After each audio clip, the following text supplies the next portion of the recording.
I'm going to take this video real quick because I just spent about an hour and a half, at least an hour and a half, and every tool in my freaking garage trying to remove this locked in jet pump on this 2004 Yamaha, correction, 2003 Yamaha SUV Waverunner. This would be the same process for pretty much any Waverunner at least.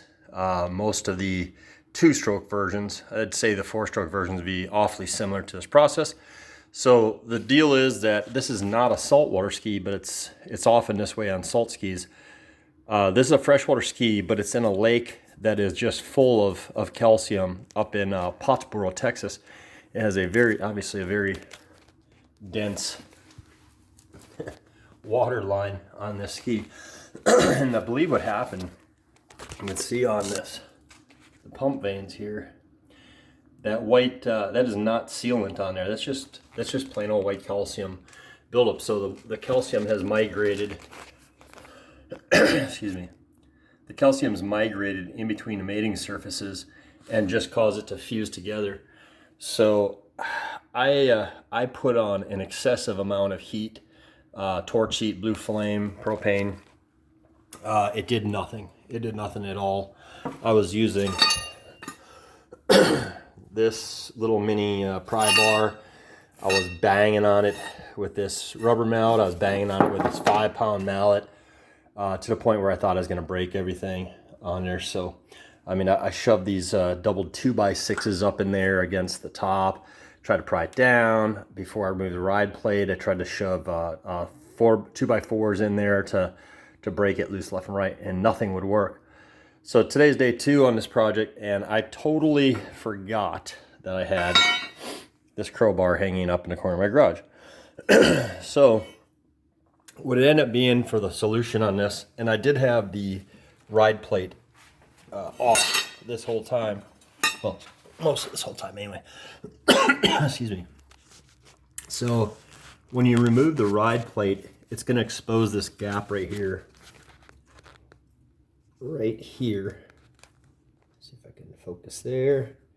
And that will give you just enough of a bite with your ride plate off where you can get this crowbar in at an angle that gives you a leverage point. I can't do it now necessarily because I did break this pump free using this process. So, but you might need, oh boy, I got my camera all fucked up here.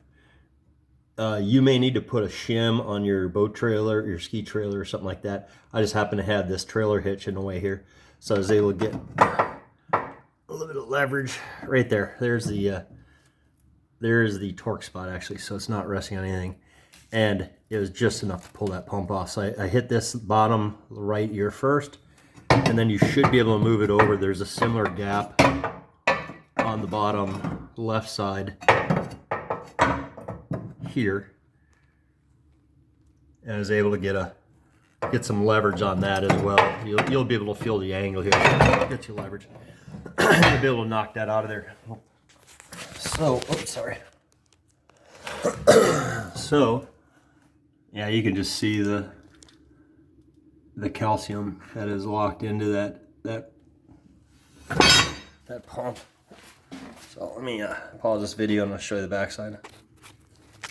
So there we are. That's what we were working against, is that calcium buildup was just absolutely filled and coated, and you can see how we had to break away. It's just unbelievable how much calcium is built up. Whoa, what the hell? Hang on. Okay, I'm sorry. I thought that was a big thick calcium ring. That's just the normal mating surface. So it's just thick and gnarly in there.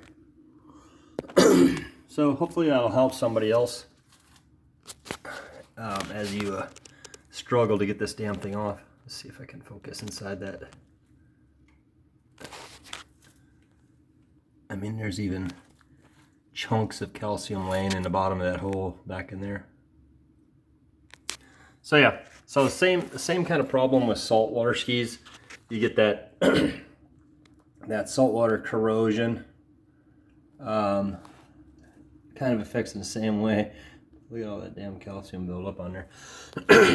So CLR, or calcium lime rust remover, does do a pretty decent job at removing that from those surfaces, but do it in a well ventilated area, because it got pretty gnarly in here when I tried spraying that water line with some of that, and boy, it just started hissing and foaming and just really stunk, and it was pretty toxic.